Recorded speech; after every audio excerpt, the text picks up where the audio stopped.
എന്റെ അന്വേഷണ പരിധിയിലല്ലാത്തൊരു ആക്സിഡന്റ് കേസിന്റെ പേരിൽ ഡ്രൈവർ കൃഷ്ണനെ അറസ്റ്റ് ചെയ്യാൻ എനിക്ക് പറ്റില്ല. കൃഷ്ണനെ താൻ അറസ്റ്റ് ചെയ്താൽ മതി.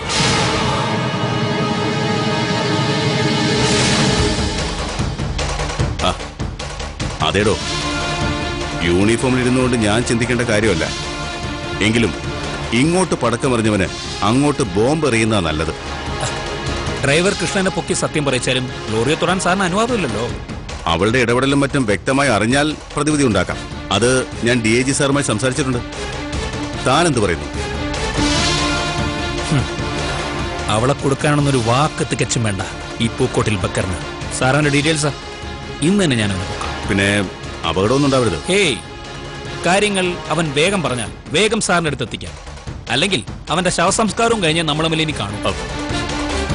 സാറ് പേടിക്കണ്ട, അവൻ ചെത്താലും ഈ ലോകത്ത് ആരും അറിയാൻ പോകുന്നില്ല. അതിനുള്ള മാർഗം എനിക്കറിയാം. എടോ, അപശകുനം പറയാതെ ഒരുത്തിന് പണി കൊടുക്കാന്ന് പറഞ്ഞാൽ വല്ലപ്പോഴും കിട്ടുന്നൊരു ചാൻസ് ഇല്ലേ? ഇതൊന്ന് ആഘോഷിക്കണം. സാർ റെഡിയായിട്ടിരുന്നു. സത്യം മുഴുവനും പറയും കൃഷ്ണൻ.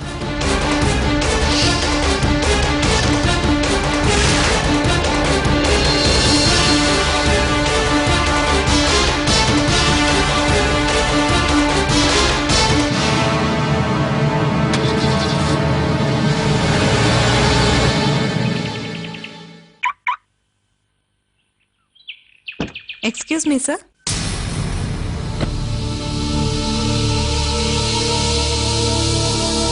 ഒരു സംശയം ചോദിക്കാനാ സർ. എന്താ?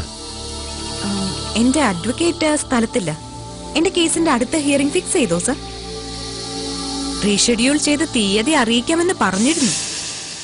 കോടതിക്ക് ഒരു സംവിധാനമുണ്ട്.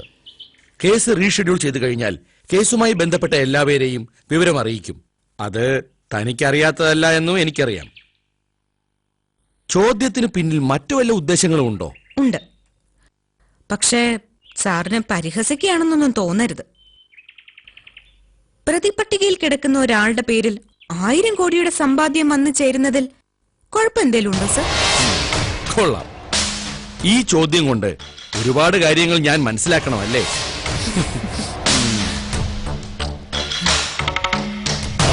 മറ്റാർക്കെങ്കിലും മുന്നിൽ അവതരിപ്പിച്ചാൽ ചോദ്യം ഒരു നിയമപ്രശ്നം മാത്രം. ഉത്തരം പറയേണ്ടത് നിയമം അറിയാവുന്ന ഒരാളുടെ ബാധ്യത. പക്ഷേ യമുനയുടെ ഒരു അവസ്ഥയും അവരുടെ പിന്മാറ്റവും ഒക്കെ വേണമെങ്കിൽ അല്പം പേടിയോടെ എനിക്ക് ഓർക്കാമല്ലേ? സാറിന് അങ്ങനെ തോന്നിയോ? I am sorry sir. സത്യത്തിൽ ഞാൻ അങ്ങനെയൊന്നും ഉദ്ദേശിച്ചില്ല. പിന്നെ കൺമുമ്പിൽ നടക്കുന്ന കാര്യങ്ങൾ കണ്ടാണല്ലോ ബുദ്ധിയുള്ള മനുഷ്യർ കാര്യങ്ങൾ പഠിക്കുക. അതെ, എന്റെ ബുദ്ധി കൊണ്ട് ഞാൻ പഠിച്ചൊരു കാര്യം വേണമെങ്കിൽ ഞാൻ പറഞ്ഞു തരാം. ഭൂമിയിൽ ഒരുപാട് സമ്പത്തും സ്ഥാനമാനങ്ങളും അതിനൊക്കെ അവകാശികളുമായി കുറെ മനുഷ്യരുമുണ്ട്. ആർക്ക് ഏതൊക്കെ എന്ന ചാർട്ട് ഇവിടെ ആരും അച്ചടിക്കുന്നില്ല. സ്വന്തം കസേര ഏതെന്ന് കണ്ടെത്തുന്നത് ബുദ്ധി കൊണ്ടാണ്. അതല്ലാതെ ഒന്നിലും ഒരാളും ശാശ്വതമായി ഇരിക്കുന്നുമില്ല. എന്തൊരാധ്യാത്മിക ചിന്ത! വെറുതെ അല്ല സാർ എണ്ണി തിട്ടപ്പെടുത്താൻ പറ്റാത്തത്ര ക്ഷേത്രങ്ങളിൽ ദർശനം നടത്തുന്നത്. എനിക്കപ്പുറം ഒരു ശക്തിയുണ്ടെന്നുള്ള വിശ്വാസം മനുഷ്യനെ വിനയമുള്ളവനാക്കുന്നു. എന്നാ ശരി സർ. സാറിന്റെ അപ്പുറവും ഇപ്പുറവും ഒക്കെ ആരൊക്കെയോ ഉണ്ട്. ആ ഒരു വിശ്വാസം നല്ലതാ. Shut up. തന്റെ അഹങ്കാര പ്രദർശനത്തിന് സാക്ഷ്യം നിൽക്കേണ്ട ആവശ്യം എനിക്കില്ല. വാക്കുകളിലുള്ള ഭീഷണിയും വ്യക്തമാണ്. എന്റെയും തന്റെയും സംസ്കാരത്തിന്റെ വ്യത്യാസം തെരുവിൽ തന്നെ ജയിപ്പിക്കും. പക്ഷേ അറിവിന്റെ വ്യത്യാസം കോടതി മുറികളിൽ സത്യത്തെ ജയിപ്പിക്കും. കൂടുതൽ സംശയങ്ങൾ ഉണ്ടാവുമ്പോ നമുക്ക് വീണ്ടും കാണാം.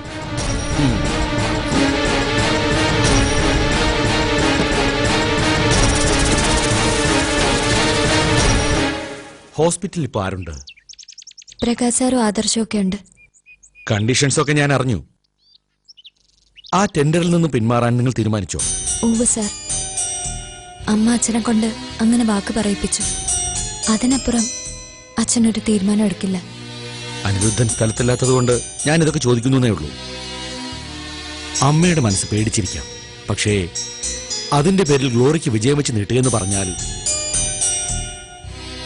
ഇനി അതിനെക്കുറിച്ചൊന്നും ആലോചിക്കേണ്ട സാർ. അത് അവസാനിച്ചു. സോഫി പ്ലീസ്, നിങ്ങൾ വൈകാരികത കൊണ്ടാണ് തീരുമാനം എടുക്കുന്നത്. പക്ഷേ അത് സഹായിക്കുന്നത് നിങ്ങളുടെ ശത്രുവിനെയാണ്. ഗ്ലോറി കാലുറപ്പിച്ചാൽ ദേവ് അസോസിയേറ്റ്സിനേക്കാൾ മികച്ചൊരു സ്ഥാപനം അവൾ പടുത്തുയർത്തിയാൽ പിന്നെ സ്വസ്ഥത ഉണ്ടാവുമെന്ന് കരുതുന്നുണ്ടോ നിങ്ങൾക്ക്? സർ, അവളെ ദ്രോഹിക്കും, അതെനിക്കറിയാം. പക്ഷേ ഇപ്പോഴും അത്യാസന്ന നിലയിൽ നിന്ന് പുറത്തു വരാത്ത അമ്മയ്ക്ക് അച്ഛൻ കൊടുക്കുന്ന വാക്ക് സ്നേഹത്തിൻ്റെതാ. അതിന്റെ മുന്നിൽ ഈ പറയുന്ന ടെൻഡറിനോ അതുണ്ടാക്കി തരുന്ന സമ്പത്തിനോ ഒരു വിലയുമില്ല. അമ്മയുടെ മനസ്സ് സമാധാനമായിരിക്കണം, അസുഖം ഭേദമാവണം. അതല്ലാതെ മറ്റൊന്നും അച്ഛനോ ഞങ്ങളോ ഇപ്പൊ ചിന്തിക്കുന്നില്ല. ഞാൻ ഫോഴ്സ് ചെയ്യുകയല്ല. ഇത് പലർക്കും പറ്റുന്ന അബദ്ധമാണ്. പ്രവർത്തിക്കേണ്ട സമയത്ത് തളർന്നിരുന്നതിന് ശേഷം പ്രശ്നങ്ങളുടെ ഗൗരവം വരുന്ന സമയത്ത് കൈകാലിട്ടടിക്കുക. എനിവേ, ഗ്ലോറി ആഘോഷം തുടങ്ങിക്കഴിഞ്ഞു. എന്റെ മുന്നിൽ തന്നെയായിരുന്നു തുടക്കം. ഇനി അതിന്റെ രീതികൾ ഏതൊക്കെ വിധത്തിലാവുമെന്ന് കണ്ടറിയണം. ഞാൻ വരട്ടെ. സോഫി, ഒന്നുകൂടി ചിന്തിക്കാൻ നിങ്ങൾക്ക്. ഇക്കാര്യത്തിൽ അത് നന്നായിരിക്കും.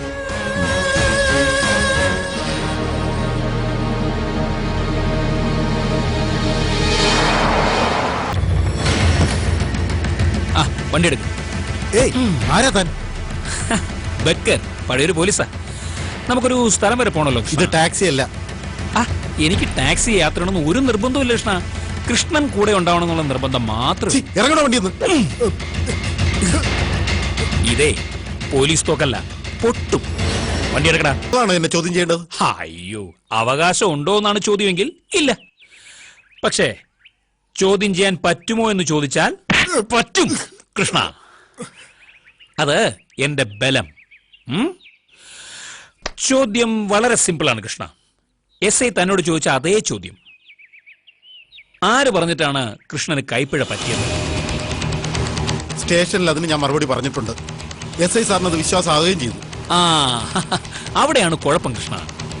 അങ്ങനെ കൃഷ്ണൻ പോലീസ് സ്റ്റേഷനിൽ നിന്ന് ഇറങ്ങിയിട്ട് സ്ഥലം MLA വിളിച്ച് ഇനി ഇക്കാര്യത്തിൽ അന്വേഷണം ഉണ്ടാവാൻ പാടില്ല എന്ന് എസ് ഐയോട് പറയിപ്പിച്ചു.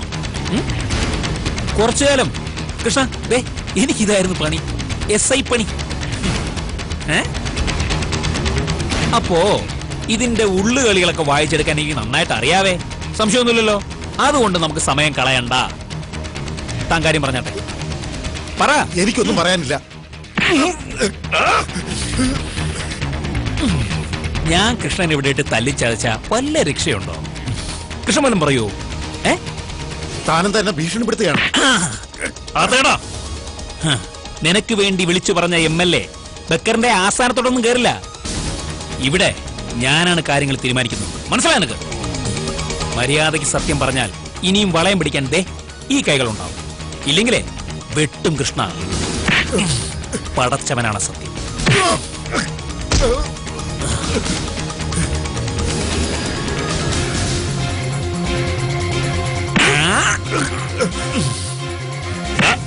എന്തെങ്കിലും പറയാനുണ്ടാ തനിക്ക്? പറയടാ. പറയില്ലല്ലേ?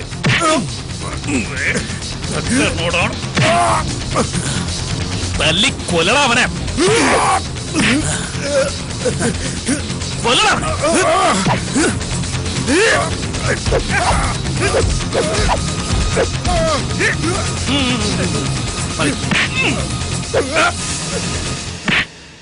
പറയടാ, ഇല്ലെങ്കിലേ നിന്റെ അന്ത്യമായിരിക്കും ഇവിടെ. പറയാൻ പറയടാ. പറയാൻ പറയാം. ബഷീർ എന്നൊരാളാ എന്റെ അടുത്ത് വന്നത്. അയാൾ എനിക്ക് പണവും തന്നു. ബഷീറോ? ഏത് ബഷീർ? അയാൾ എനിക്ക് അറിയില്ല. എന്തെങ്കിലും കാരണവശാൽ പിടിക്കപ്പെട്ടാൽ ഗ്ലോറി എന്ന പേര് ചോദിച്ചാൽ അത് നിഷേധിക്കണം എന്ന് പറഞ്ഞു.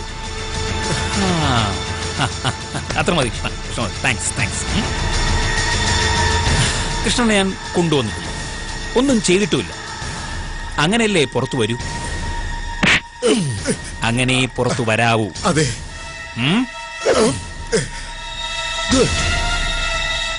അപ്പോ ബഷീർ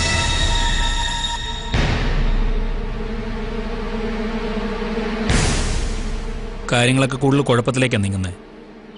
സമ്പത്തിനോടൊപ്പം ഗ്ലോറിക്ക് ബന്ധങ്ങൾ നഷ്ടപ്പെടുന്നു എന്നും നമ്മുടെ കണക്കൂട്ടിലൊക്കെ തെറ്റി. ബന്ധങ്ങൾ കുറച്ചുകൂടി ഉയരത്തിലാണ്. ആരാ സർ? ബഷീർ. അല്ല, പേര് മാത്രം കേട്ടാൽ ഒരുപക്ഷെ ആദർശന് മനസ്സിലാവണമെന്നില്ല. അസീം ഭായിയുടെ അസിസ്റ്റന്റ് എന്ന് പറഞ്ഞാൽ കൃത്യമായിട്ട് മനസ്സിലാവും. യെസ് സർ, അസീം ഭായി എനിക്കറിയാം. മുമ്പ് ഗ്ലോറിയും സോഫിയും വിലക്കെടുക്കാൻ ശ്രമിച്ചയാൾ. പക്ഷേ അയാളുടെ ബിസിനസ്... അതേടോ, ഞാൻ അന്വേഷിച്ചു. ഉന്നതങ്ങളിലെ വിഖ്യാതനായ കൂട്ടിക്കൊടുപ്പുകാരൻ, ഇരകളെ തട്ടിയെടുക്കുന്നതിൽ മിടുക്കൻ, സ്വാഭാവികമായും വമ്പന്മാരുമായുള്ള സ്വാധീനം. ഒരിക്കൽ തന്നെ വേട്ടയാടാനെത്തിയ അസീം ഭായിയെ തന്നെ ഇപ്പൊ രക്ഷകനായ ഗ്ലോറി സ്വീകരിച്ചുവെങ്കിൽ അതിന് വെക്കേണ്ട കാണിക്കെന്താണെന്ന് എനിക്ക് മനസ്സിലായില്ല. സർ, ഇടോ, നിലനിൽപ്പ് അപകടത്തിലായവൾ പിന്നെ എന്തോന്ന് ചിന്തിക്കാൻ? അവൾക്കിപ്പോ പണവും സ്വാധീനമാണ് ആവശ്യം. കാണാൻ കൊള്ളാവുന്ന ഒരു പെണ്ണിന് ഇവിടെ അന്തസ്സുള്ള ഒരു പൊസിഷനിലിരിക്കുന്ന ഏതാണിനെക്കാളും സ്വാധീനം ഉണ്ടാവും. ഇവളുമാരൊക്കെ 10 നമ്പർ കുത്തി വിളിച്ചാൽ അവിടെ നിൽക്കും രാഷ്ട്രീയക്കാരും ഉദ്യോഗസ്ഥരും ഒക്കെ. എന്നിട്ട് ഇവളുമാരാരെയും വെല്ലുവിളിക്കും. ചവിട്ടുപടിയ അസീം ഭായി ആണെങ്കിൽ ഗ്ലോറിയുടെ ഉയരം നമുക്കൊരിക്കലും കയ്യെത്താത്ത ദൂരത്തായിരിക്കും. അങ്ങനെ ഒരു സൗഹൃദം ഇപ്പൊ ഗ്ലോറിക്ക് ഉണ്ടായിക്കൂടാ. അത് തടഞ്ഞേ പറ്റൂ. ബഷീർ വന്നപ്പോ അസീം ഭായി അതിന്റെ പുറകിലുണ്ടെന്നുള്ള നമ്മുടെ കണക്കൂട്ടിൽ മാത്രമാണ്. ചിലപ്പോ ബഷീറിന്റെ നേരിട്ടുള്ള ഇടപാടുമായിരിക്കാം.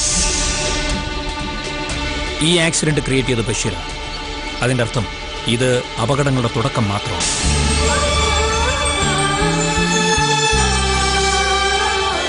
മലബാർ ഗോൾഡ് അവതരിപ്പിക്കുന്നു എന്റെ മാനസപുത്രി. ഈ ആക്സിഡന്റ് ക്രിയേറ്റ് ചെയ്ത ബഷീറാണ്. അതിന്റെ അർത്ഥം ഇത് അപകടങ്ങളുടെ തുടക്കം മാത്രമാണ്. ബഷീറിനെ നമുക്കൊന്ന് കണ്ടാലോ സർ? നോ. അതുകൊണ്ട് എന്തായാലും അയാൾ പിന്മാറി.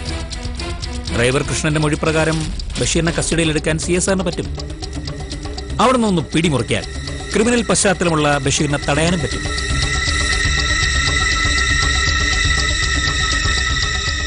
CI സാറിനോട് സംസാരിച്ചോ? ഇല്ല, ഞാൻ സംസാരിച്ചോളാം. ഒരുപക്ഷെ അങ്ങനെയൊന്ന് ഗ്ലോറിയും ബഷീറും പ്രതീക്ഷിക്കുന്നുണ്ടാവും. അതിനുള്ള പ്രതിവിധിയോ അവർ കണ്ടെത്തിയിട്ടുണ്ടാവും. എന്തായാലും ആദർശ് കാര്യമായിട്ടൊന്ന് ശ്രദ്ധിക്കണം. പ്രത്യേകിച്ചും ദേവൻ സാറിന്റെ അസാന്നിധ്യത്തിൽ ദേവ് അസോസിയേറ്റ്സ് അവിടെയുള്ള ഫയലുകൾക്കോ ആളുകൾക്കോ ഒന്നും സംഭവിക്കരുത്. CSR അന്വേഷിച്ചോട്ടെ. നിയമത്തിന് എന്തെങ്കിലും പരിമിതികൾ ഉണ്ടെങ്കിൽ ഇബ്രാഹിം സേഠിനെ ഒതുക്കിയ രീതി ബഷീറിന്റെ കാര്യത്തിലും നമുക്ക് നടപ്പിലാക്കേണ്ടി വരും. ഇനി വിട്ടുവീഴ്ചയില്ല ആരോടും.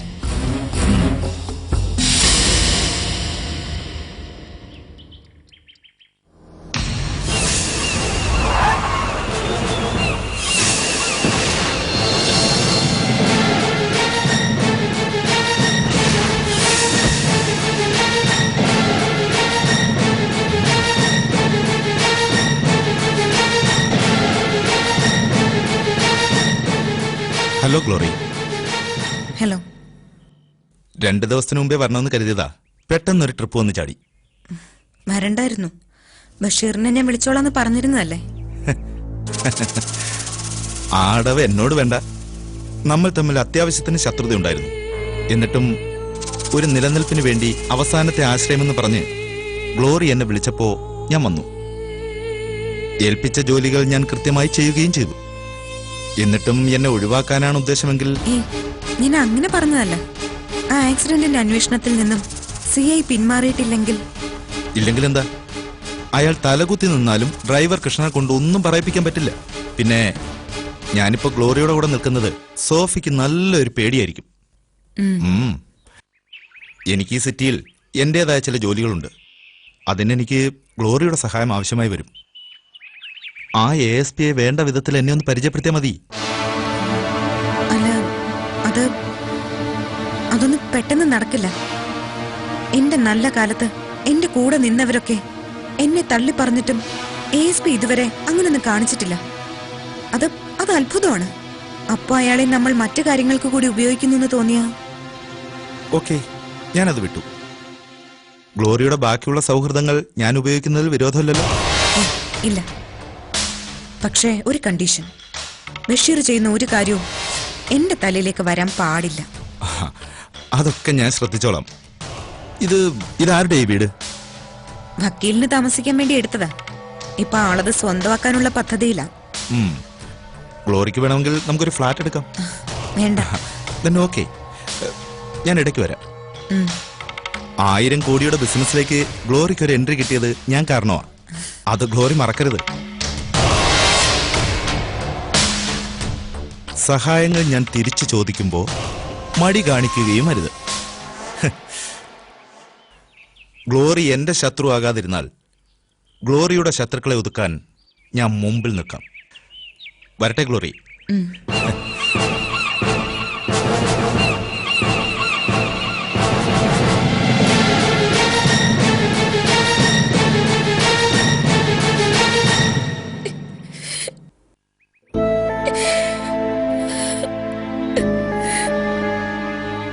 എന്താ ഇവനെ ഇത്?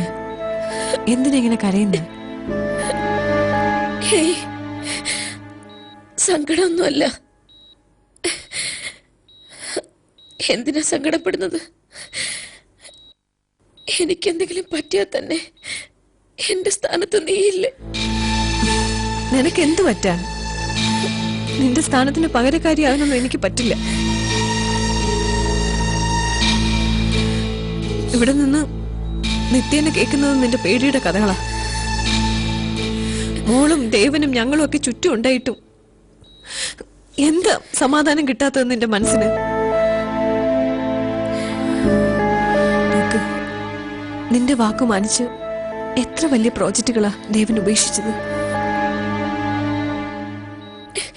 ആദർശം സോഫിയും ഒക്കെ പൊട്ടിത്തെറിച്ചിട്ടും അതില് എന്തെങ്കിലും മാറ്റങ്ങൾ ഉണ്ടായോ? ആ,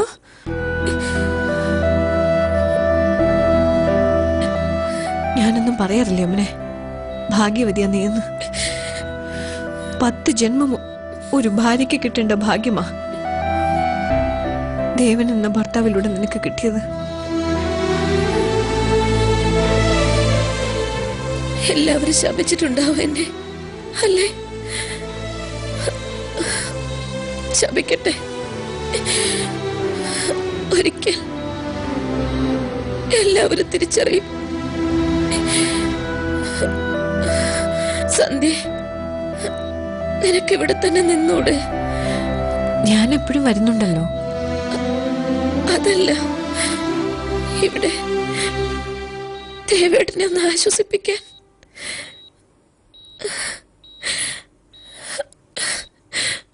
മനസ്സൊരുകയായിരിക്കും. ഉള്ളിൽ തട്ടുന്നത് എന്തെങ്കിലും പറയുന്ന ഒരു കൂടെ നിന്നിട്ടല്ലേ കാര്യം.